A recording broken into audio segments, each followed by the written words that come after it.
IIIe siècle de l'Hégire, vers 858 de l'ère chrétienne, dans le canton de Beïda, province du Fars à l'ouest du golfe Persique, un dénommé Mansour, de profession quardeur, connu sous le nom de Mansour le quardeur, al-Hallaj en arabe, ne se doutait probablement pas que son épouse venait de mettre au monde un enfant au destin exceptionnel.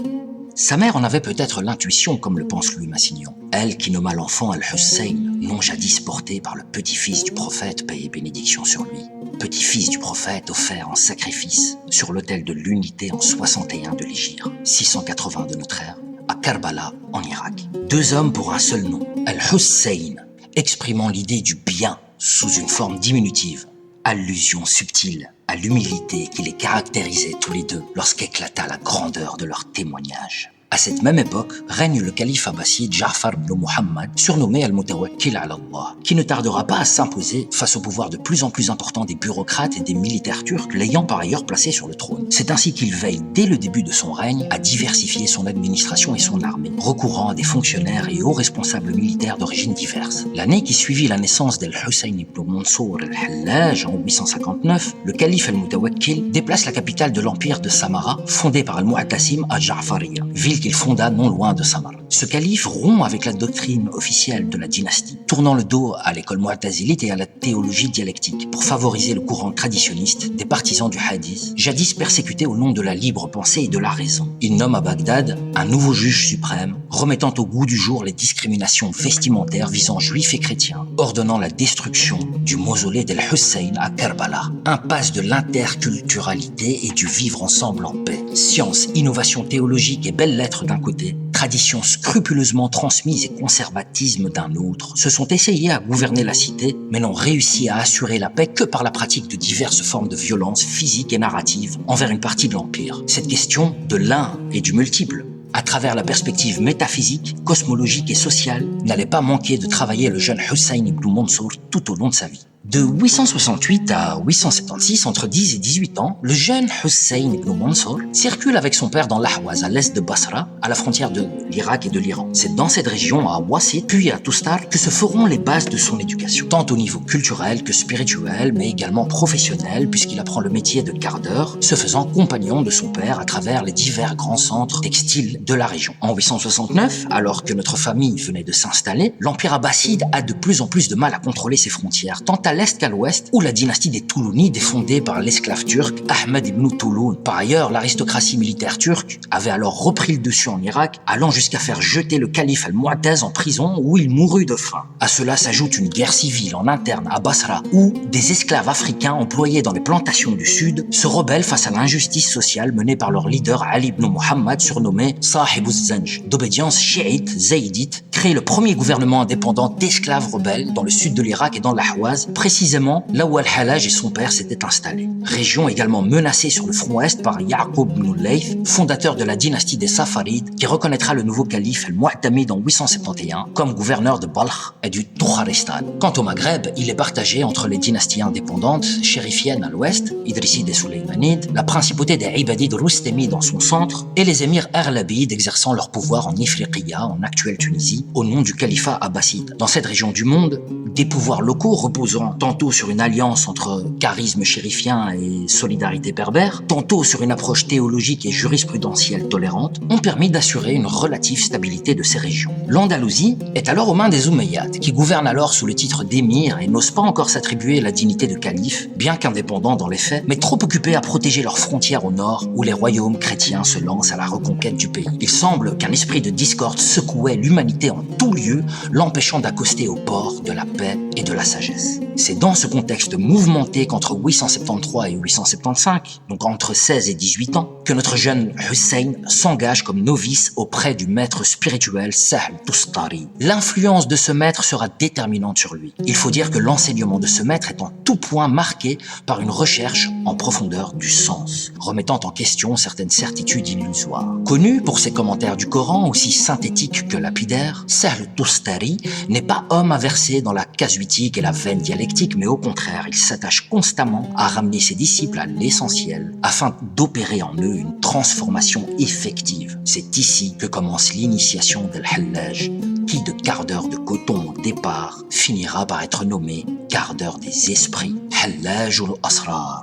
874 n'est pas seulement la date de l'initiation d'Al-Hallaj, mais également celle de la mort de l'imam Al-Hassan Al-Askari, 11e imam des chiites duodécimains, cédant sa place et sa fonction de maître du temps à son fils, reconnu par ses disciples comme étant l'imam Al-Mahdi, dont le rôle eschatologique avait été annoncé par le prophète. L'initiation d'Al-Hallaj se produit donc au moment même du début de la période de l'occultation de l'imam, la Rayba, selon la doctrine imamite. Nous verrons d'ailleurs qu'Al-Hallaj fréquenta durant toute sa vie des gens de toutes les obédiences à travers ses pérégrinations, les appelant tous à Dieu sans distinction et sans faire exception d'aucune faction. En 874 toujours, la dynastie iranienne samanide prend le pouvoir en Transoxiane sous la conduite de l'émir Nasr, établissant sa capitale à Bukhara. L'année suivante, en 875, Al-Hallaj part pour Basra, où il se fait disciple de Amr al-Makki, revêtant la khirqa, prenant l'habit soufi. À 19 ans, en 877, il se marie avec la fille d'Abu Yaqut al-Aqta', secrétaire du maître spirituel Baghdadi al-Junay. Ce mariage offusque Amr al-Makki, qui ne cessera dès ce moment de lui chercher querelle. La même année, la secte chiite des Karmates est fondée par Hamdan Karmat. En 883, l'insurrection des Zanj est matée par le calife al-Muwaffaq, qui prend d'assaut al-Mukhtara, capitale des insurgés. Ali ibn Muhammad est décapité. C'est cette année-là qu'Al-Hallaj part pour un an accomplir son pèlerinage sous forme de retraite à la Mecque. De retour en Irak, entre 885 et 886, les conflits avec Amr Makki n'ayant pas trouvé de résolution, malgré la médiation de Junayd, Al-Hallaj, renié par son beau-père, quitte la région et part pour Tustar au Khouzistan, accompagné de sa femme et de son beau-frère. Il quitte alors l'habit soufi et fréquente les gens du monde, c'est-à-dire la classe des lettrés, vizirs et autres secrétaires d'État. Ces gens de lettres d'obédience très diverses forment néanmoins une classe sociale unie par une culture commune, puisant ses sources dans la philosophie, la médecine, l'alchimie et en général dans tout ce qui touche à la sagesse des anciens. En 887, Al-Hallaj a bientôt 30 ans lorsqu'il décide d'entreprendre un grand voyage à travers les centres arabisés du plateau iranien dans le but d'appeler les gens à Dieu. Il va de Ribat en Ribat jusqu'en Transoxiane, revient en Sigistan et en Kirman, fait halte en Fars sans être inquiété par l'administration safaride. En 890, les Karmates investissent Koufa où ils fondent leur base. 893, Al-Hallaj rentre en Ahwaz avec sa femme qui accouchera de son fils Hamd. À cette époque, de sérieuses polémiques éclatent au sujet d'Al-Hallaj en milieu mu'tazilite, où des rumeurs circulent sur lui, faisant de lui un charlatan, un prestidigitateur cherchant à tromper ses ouailles par de soi-disant charismes, n'étant que ruse malicieuse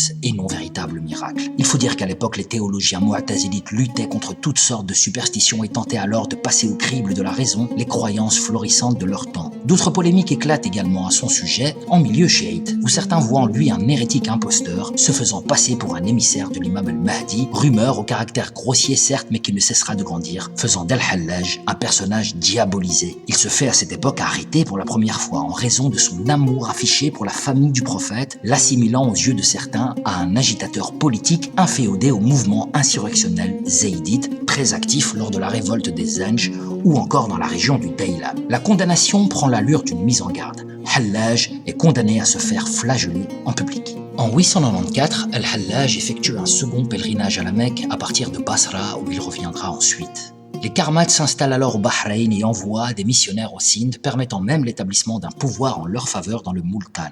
895-896, Al-Hallaj s'installe à Bagdad avec sa maisonnée dans le quartier des Tustariyin. Il s'y lie d'amitié avec Shibli, avec Nouri. Il effectue la même année alors un voyage vers l'Inde. Ensuite, Al-Hallaj entreprend d'accomplir un second grand voyage apostolique dans le but d'appeler à l'islam les populations ouïghours.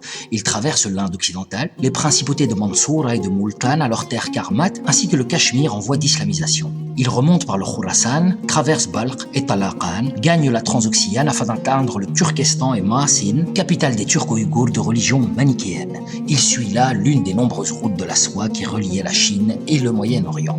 De retour à Bagdad, en passant par le Khorasan, il est dénoncé au calife al-Mu'tadid par Muhammad ibn Daoud, chef des canonistes zahirites, mais également grand poète, chantre de l'amour strictement masculin. 891, Al-Hadi Yahya ibn al-Hussein fonde au Yémen l'imama chiite zaydite qui va perdurer durant des siècles et dont les traces subsistent encore aujourd'hui sur le plan cultuel et spirituel. Entre 902 et 903, Al-Hallaj a 45 ans lorsqu'il entreprend de réaliser son troisième pèlerinage et durant lequel il proclame son discours d'adieu à la station de Arafat en présence des autres pèlerins sur la pente du Jabal al-Rahma alors qu'ils accomplissent les 2 unités de prière prescrites en ce lieu, cœur même du pèlerinage. Massignon verra dans cette avocation d'Al-Hallaj, prenant les foules à témoin, un appel à la visitation de l'Esprit divin au fond du cœur. La même année, Al-Muqtafi devient calife. Le Safarid Amr ibn al-Layth est exécuté sur ordre du calife à Bagdad, tandis que les Karmates attaquent la Syrie. 904, Al-Hallaj quitte définitivement la Mecque pour Jérusalem, puis Médine. Ensuite, il revient à Bagdad où il achète un immeuble dans lequel il tient séance et enseigne librement, propriété dans laquelle il se construit une Kaaba miniature. De 904 à 907, Al-Hallaj enseigne sans réserve, poussant toujours plus loin ses pratiques ascétiques, veillant la nuit jusque dans les cimetières et délivrant en foule des propos extatiques. Cette prédication amoureuse ravive les cœurs et amènera de hautes personnalités à se faire ses disciples, parmi lesquels des secrétaires d'État, des émirs, des wali al-amsar, des moulouks et des ashraf hachemites. Ils entretenaient avec Al-Hallaj une correspondance de direction spirituelle, lequel dédia à certains d'entre eux ses opuscules sur la politique et sur les devoirs du vizir. Sa prédication éveilla un désir général d'assainissement des rouages administratifs et d'une pratique plus équitable de la justice sur le plan judiciaire et fiscal. En 905, les armées du calife entrent à Fustat.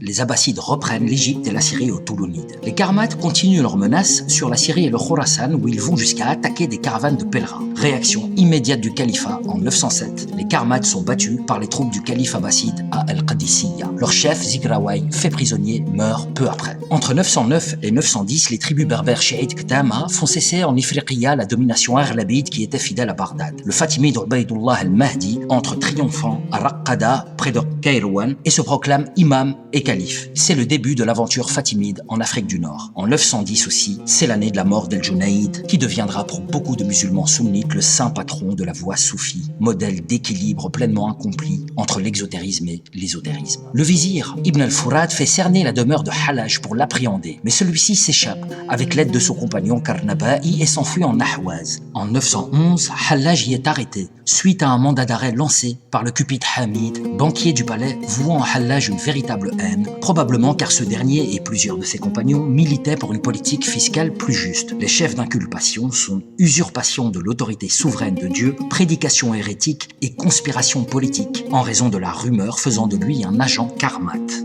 En 912, l'émir Abdelrahman III de Cordoue prend le titre de calife. Il y a alors 3 califes en terre d'islam et une multitude d'émirs semi-indépendants.